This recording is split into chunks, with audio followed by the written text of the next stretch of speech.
Linki, karibu katika channel yetu ya Senko Linki. Channel yetu inahusika na masuala na mafunzo mbalimbali na taarifa mbalimbali za kielimu.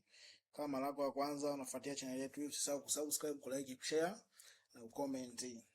Nakaa kimya kwa muda mrefu ili kuendelea kuwaacha watu waendelee kufuatilia mafunzo yetu hapo ya Excel na Microsoft Word.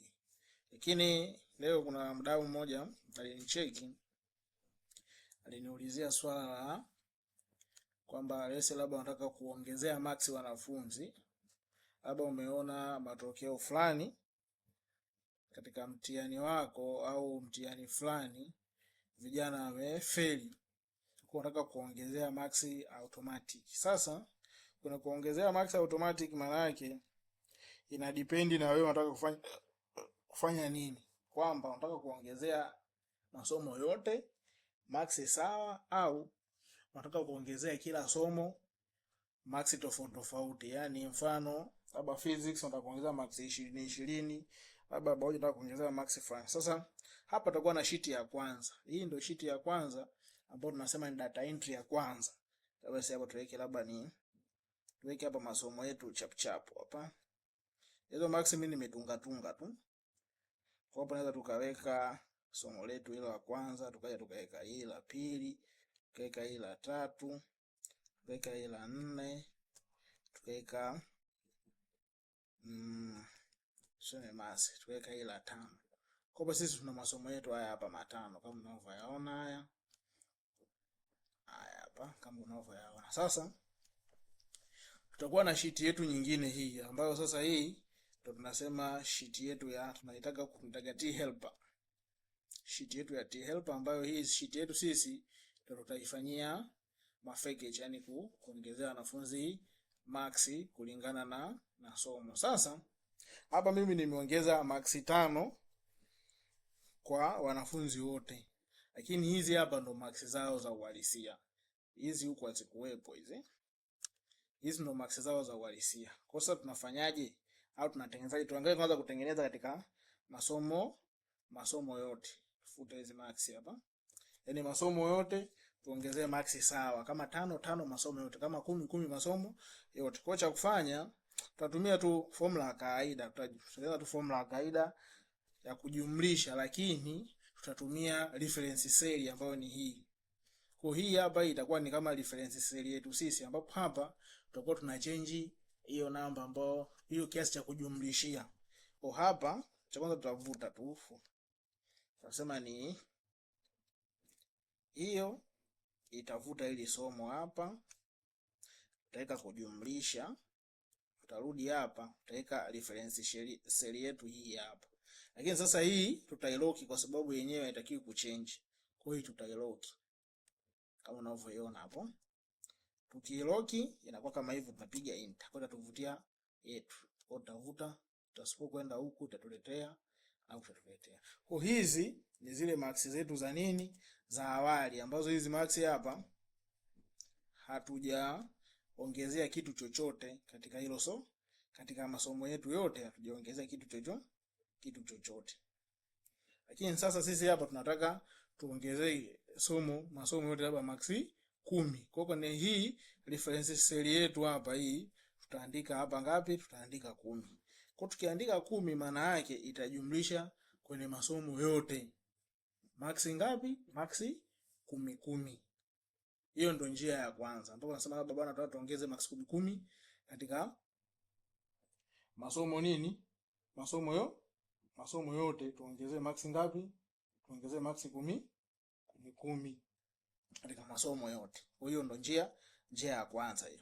Kwa hapo tunaona tushaongeza. Kwa hapo unachokifanya unabadilisha tu max ambayo unataka kuongeza, labda unataka kuweka 5.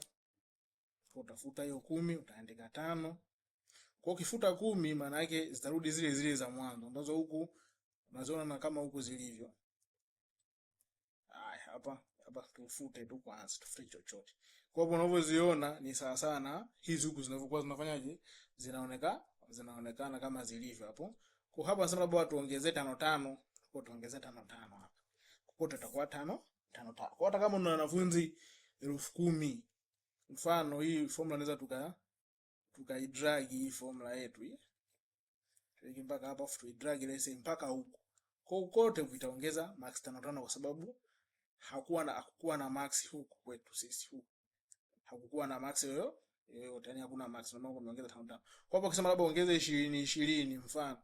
Kwa sababu hapa mimi nataka masomo tunaongeze 20, basi max yote zitabadilika. Kwa kiwango cha kuongeza kinategemeana na wewe utaangalia max za wewe zilivyo utaziongeza. Kwa mfano labda tumwangalie huyu namba hapa kwenye namba 13 hapa. Hapo kwenye namba 13 kuna 10 ambapo huku hakuna chochote. Kwa turudi hapo tena kwenye namba 13 tuweke labda 80. Kwa tukimwandikia mwanafunzi kapata max 80, basi hapa itamwandikia kapata 90. Hiyo haina hiyo, tuseme ni njia ya kwanza hiyo. Njia ya pili naweza kusema kwamba tuongezee max kila somo kivyake. Sasa hili somo la kwanza tuongezee 10. Labda somo la pili history tuongezee ngapi? Tuongezee labda max zake zinazo. Kwa hapa napo tutaweka kama ndo reference cell yetu. Kwa kwenye hii D2 hapo kwa itakuwa inasomeka E ngapi? E2. Itakuwa hapa inasomeka E2. Kwa hizi hapa mpaka kushuka kwa chini itakuwa tunasomeka E2. Kwa hapo tuseme labda tuongeze ngapi? Tuongeze 2. Kwa hapo huko tumeongeza 10, hapo tumeongeza 2. Na pia kama tumelock hivyo. Na hapa labda Kiswahili, kwa sababu Kiswahili nataka niongeze max kivyo kwa sababu hili somo labda wamefaulu nini? Wamefaulu sana. Kwa hapa katika reference cell yetu tutabadilisha tu hapa. Tutabadilisha hapa tutaandika F. Hapo tutaandika F. Kishaandika F tutasema bwana hapa sisi tutaongeza max 1 kwa labda hili somo wamefaulu sana. Kwa hapa itakuwa zipo max 1 kwa wote. Kwa wote hapa. Itakuwa zipo max 1. Max 1 hizo kama unavyoziona 1. Lakini kwenye uhalisia tukija huku wa kwanza Kiswahili na 4 5 ngapi? Hapo nasema kwa offer wao mbovu huo. Kwa bwana mimi niongeza hapa max ngapi? Max 20. Kwa 20 itakuwa 24 na huku itakuwa 20 kwa sababu hakuna max yoyote. Kama hapo kwanza ufuatia channel yetu, usisahau kusubscribe, kulike, kushare na comment. Hii ndiyo njia rahisi ya kuongezea max wanafunzi katika masomo mbalimbali. Kwa namna mbili. Namna ya kwanza tumeangalia ni kwa kuongeza max 1 katika masomo yote au kuweka max tofauti kulingana na wanafunzi walivyofaulu katika somo husika. Na njia nyingine, njia zipo nyingi lakini njia ambazo sio complication ni hizi. Kuna kutumia VLOOKUP, kuna kutumia VBA yani macro. Ni wewe mwenyewe, lakini njia hii naona mimi ni rahisi ambayo mtu wote anaweza akafanyaje? Akaifanya. Subscribe, kulike, kushare na comment. Tufanye katika video nyingine. Asanteni sana. Ukiwa na comment unaweza kaweka hapo chini, kama una swali uliza, tutakujibu pale ambapo unapata nafasi. Asanteni.